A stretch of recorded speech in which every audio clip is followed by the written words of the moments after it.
Buonasera, le principali notizie. A Siracusa e bufera anche politica per la vicenda dell'11enne intossicato da cocaina ricoverato in psichiatria anziché in pediatria all'ospedale Umberto I. La replica dell'azienda sanitaria: abbiamo agito in accordo con l'autorità giudiziaria. Palermo si è fermata per l'ultimo saluto a Paolo Taormina. La violenza non si batte con gli eserciti. Questo è il monito dell'arcivescovo Lorefice ai funerali del 21enne ucciso fuori dal bar di famiglia. Il corteo degli amici del giovane davanti al carcere dove detenuto Maranzano urlano giustizia. Lo Zen presidiato dalle forze dell'ordine, ma gli abitanti si ribellano ai controlli. La commissione regionale antimafia del prefetto dice troppe armi a Palermo. Sicurezza: il sindaco di Catania Trantino incontra il ministro dell'interno Piantedosi al Viminale e chiede più agenti di polizia militari per il controllo del territorio. La droga diventa un affare di famiglia. Coppia gestiva lo spaccio a Ispica nel Ragusano, usavano come pusher anche la figlia 14enne. Le acque del fiume di Gela si tingono di rosa e di viola e un odore acre invade la zona. Cittadini e ambientalisti denunciano sversamenti fuori controllo. Amori Luci, il nuovo disco in dialetto siciliano di Carmen Consoli. La cantantessa inaugura la trilogia che affonda le radici nella tradizione. Calcio: sono 2 le offerte per l'aggiudicazione del centro di Torre del Grifo. Oltre al Catania si è fatta avanti una cordata di imprenditori siciliani. Adesso Pelligra dovrà rilanciare se vuole aggiudicarsi la struttura.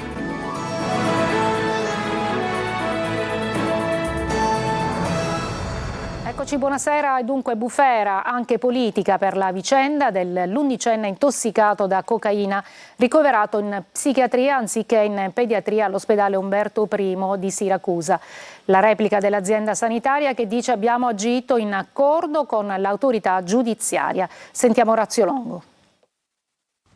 È diventato un caso anche politico quello dell'11enne intossicato da cocaina ricoverato nei giorni scorsi nel reparto di psichiatria dell'ospedale Umberto I di Siracusa, reparto destinato agli adulti e non ai minori. Le critiche arrivano da Fratelli d'Italia col deputato Antoniozzi, vice capogruppo alla Camera, che ha sottolineato che il bambino andava portato in pediatria senza lasciarlo in promiscuità con gli adulti, mentre il deputato Cannata ha preannunciato un'interrogazione al ministro della Salute Schillaci. Chiesto anche l'interessamento della presidenza della regione. L'11enne di origine albanese, abbandonato dai genitori, si sarebbe trovato in piena crisi di astinenza da ludopatia e, da quanto si apprende, con un'intossicazione da cocaina. La replica dell'azienda sanitaria che spiega di aver operato in stretto collegamento con l'autorità giudiziaria, sottolineando che si è trattato di un evento eccezionale e circoscritto temporalmente, gestito con la massima tutela del paziente e ora ricoverato presso il servizio di neuropsichiatria infanzia e adolescenza.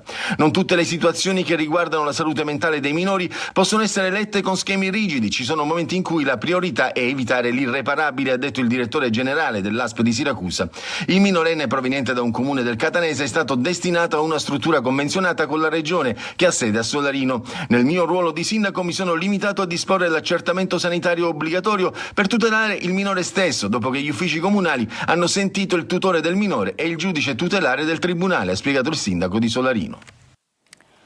Un cadavere è stato ritrovato dai vigili del fuoco in una zona costiera dell'isola di Lipari. Si presume che potrebbe essere il corpo di un ragazzo scomparso da qualche giorno. A recuperare il corpo sono stati i carabinieri che coordinano adesso le indagini. Palermo oggi si è fermata per l'ultimo saluto a Paolo Taormina. L'arcivescovo Corrado Lorefice durante l'omelia dice dobbiamo essere noi a dire basta alla violenza. Marco Gullà.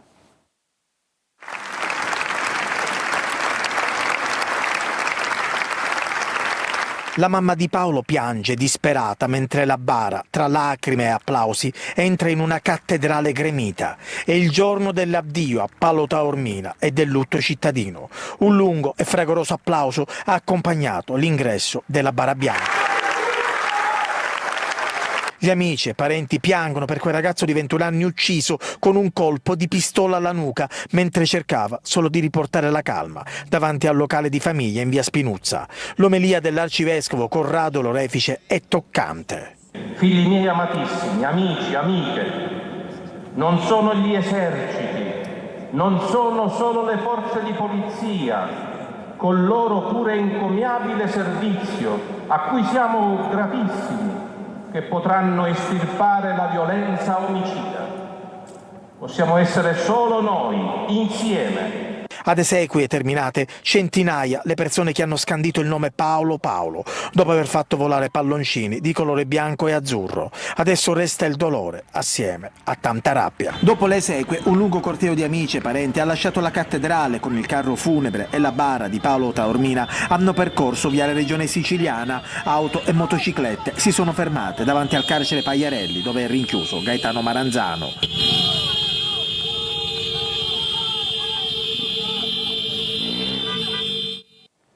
Ed è stato un secondo giorno di controlli proprio allo Zen, il quartiere si ribella. Intanto si apre la polemica sulle zone rosse decise ieri dal ministro Piantedosi. Maglio Viola.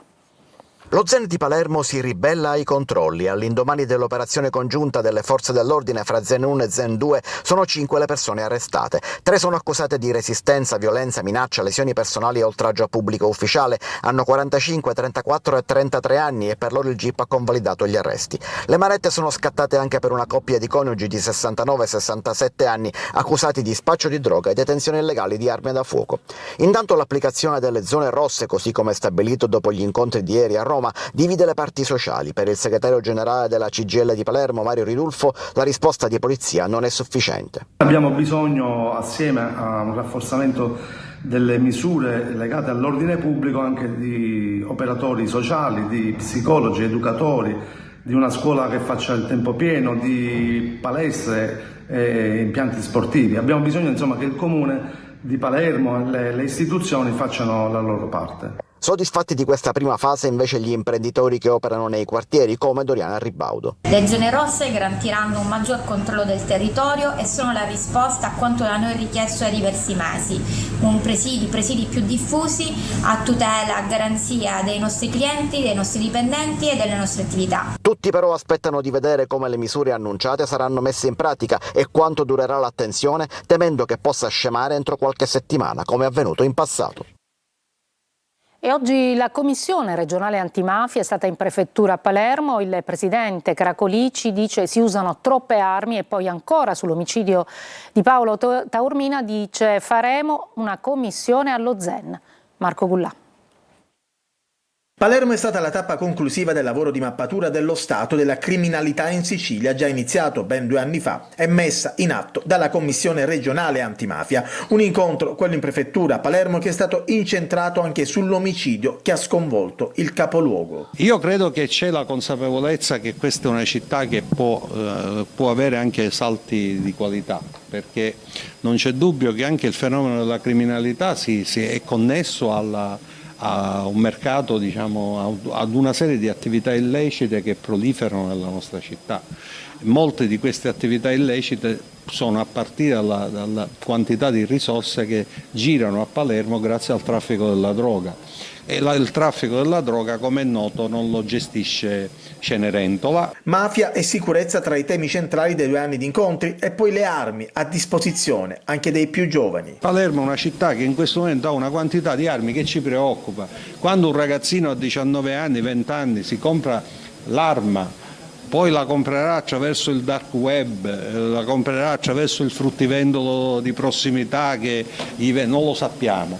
Ma quando girano tutte queste armi è chiaro che l'arma sta diventando uno status symbol, è come avere l'ultima generazione di telefonino, finisce per costituire e dare l'idea di conti se sei armato. E questo è chiaro che ci dobbiamo interrogare. Si torna ancora sull'omicidio di Paolo Taormina e Cracolici annuncia. Dare il segno che quello che avviene allo Zen non può riguardare, lo Zen non è Maranzano, lo Zen è fatto anche di persone che escono la mattina per andare a lavorare, cercano di studiare, frequentano le università, frequentano i licei e noi vogliamo far sì che questa parte del quartiere si abbia consapevolezza che non può continuare a stare in silenzio. Emergenza sicurezza che riguarda non solo Palermo, anche a Catania, un rafforzamento delle forze dell'ordine e dei militari dell'esercito, accompagnato da interventi straordinari di prevenzione per tutelare la sicurezza dei cittadini. Sono queste alcune delle richieste del sindaco di Catania, Enrico Trantino, che ha incontrato al Viminale il ministro dell'Interno, Matteo Piantedosi. Ma sentiamo proprio il sindaco di Catania.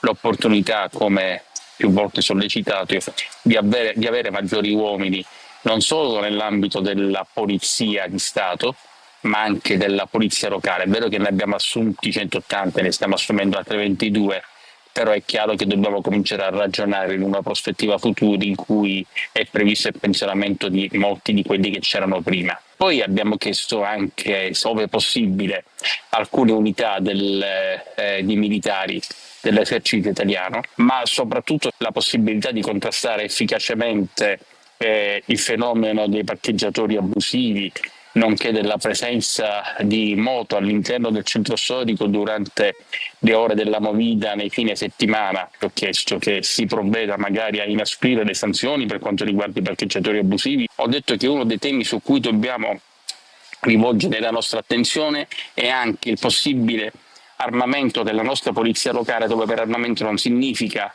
poter portare armi da fuoco addosso, ma essere provvisti di strumenti di allontanamento di soggetti che dovessero essere molesti. I risultati di questa ricognizione saranno esposti dallo stesso Ministro in occasione di una sua prossima trasferta a Catania, dove lo aspettiamo proprio per comunicarci quello che si potrà fare.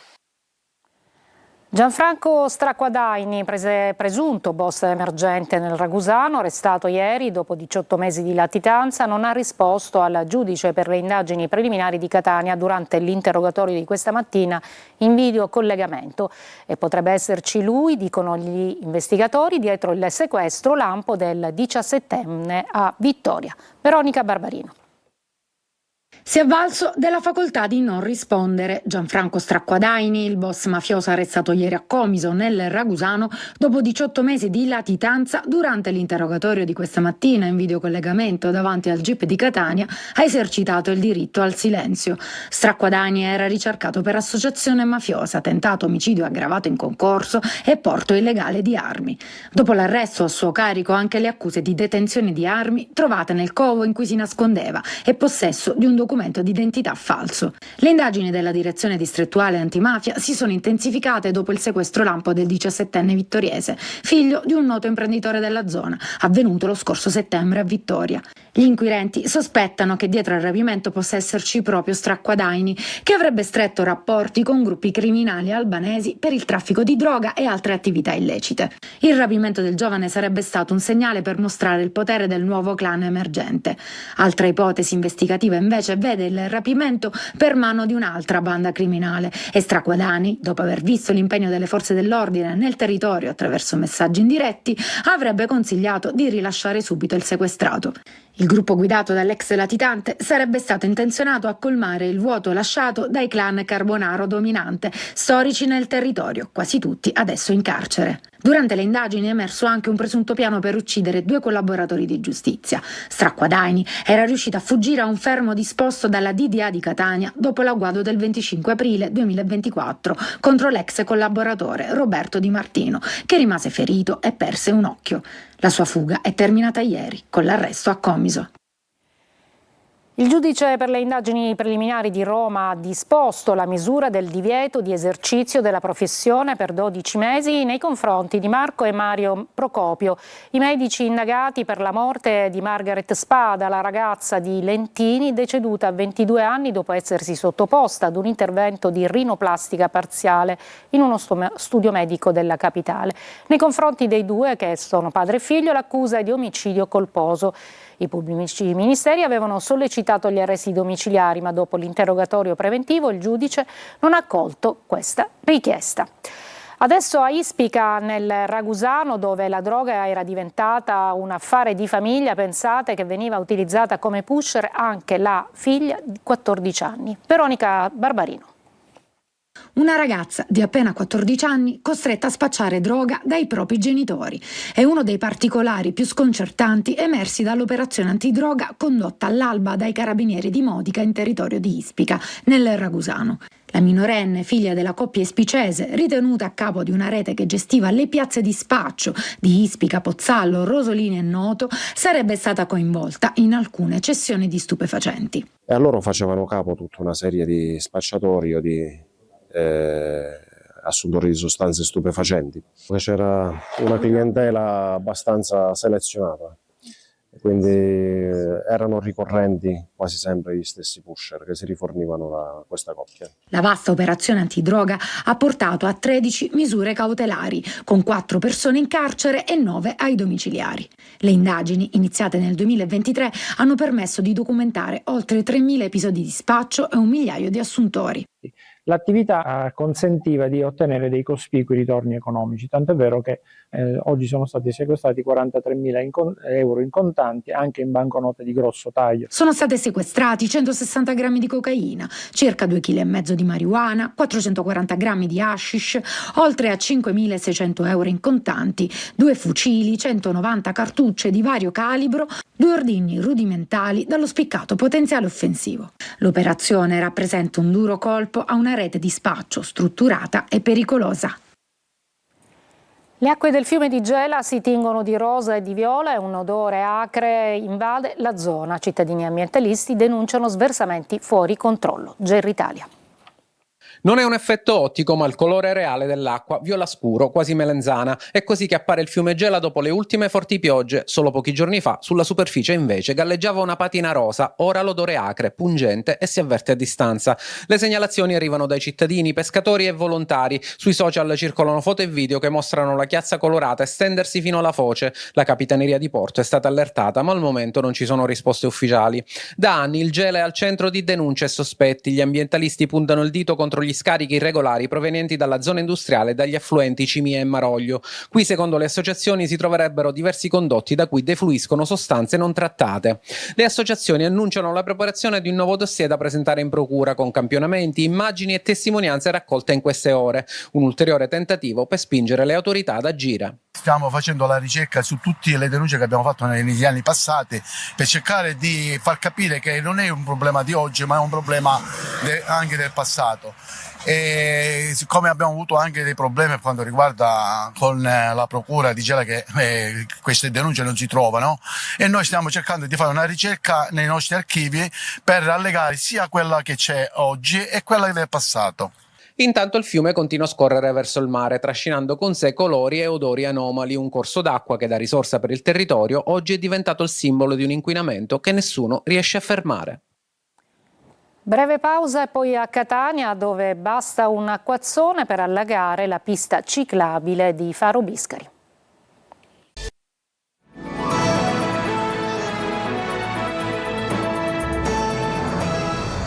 A Catania basta un breve acquazzone e finisce sott'acqua la pista ciclabile di Faro Biscari. Tonino De Mana. Criticata e allagata a Catania. Non c'è fortuna neanche per la pista ciclabile che collega il centro storico alla playa. È all'altezza di Faro Biscari che gli errori di progettazione risultano evidenti, con enormi pozzanghere che rendono impossibile il transito dei ciclisti. Passo di lato, che dobbiamo fare? Raggiriamo l'ostacolo. E da quando l'hanno fatta sempre così, da quando piove. Con grande difficoltà si è arrivato in questo punto. E adesso come si fa? E adesso è sempre, quando c'è piove là, è sempre bagnato, troppo non posso passare.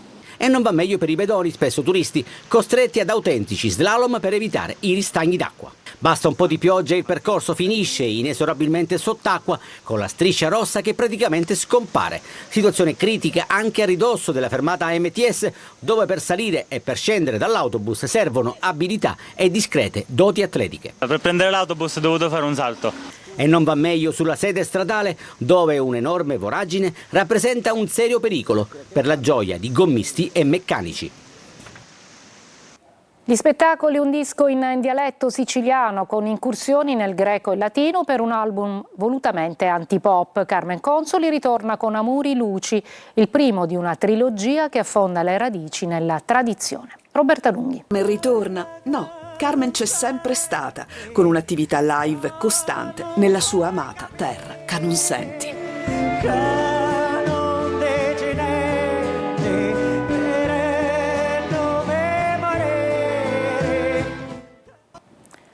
Una breve pausa, il calcio non quello giocato questa volta, ma l'aggiudicazione attraverso l'asta del centro sportivo di Torre del Grifo.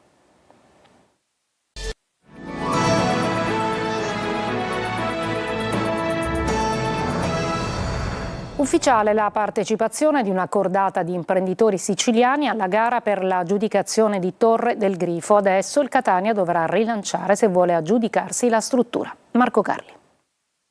Il Catania ha un competitor per Torre del Grifo, adesso è ufficiale. All'apertura delle buste si è materializzato ciò che già era emerso come indiscrezione. Una cordata di imprenditori siciliani che ha presentato un'altra offerta dopo quella irrevocabile d'acquisto formulata dal Catania.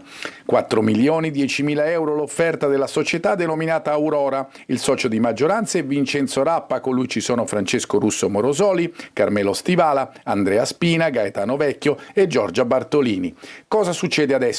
Si apre la gara e c'è la possibilità fino al 23 ottobre di rilanciare di 250.000 euro rispetto alla precedente offerta, ma non finisce tutto il 23. Infatti da quel giorno in cui avverrà l'aggiudicazione fino al 30 ottobre anche soggetti che non hanno partecipato alla gara potranno presentare un'offerta migliorativa del 10% rispetto alla cifra messa sul piatto dal vincitore. La curatela potrà poi decidere discrezionalmente tramite varie verifiche se riaprire la gara stessa. Insomma, la vicenda Torre del Grifo deve conoscere ancora il suo epilogo. Sul campo il Catania attende la Salernitana con gli ultimi giorni che saranno decisivi per capire se Ciccerelli potrà essere fra i convocati. D'Ausilio sembra il favorito per sostituirlo. Intanto si è infortunato Raimo. La squadra si è allenata a Mister Bianco per alcuni interventi al Manto Erboso del Massimino, struttura insieme al Cibalino, dove si tornerà a lavorare venerdì. È tutto, grazie per l'ascolto e buona serata.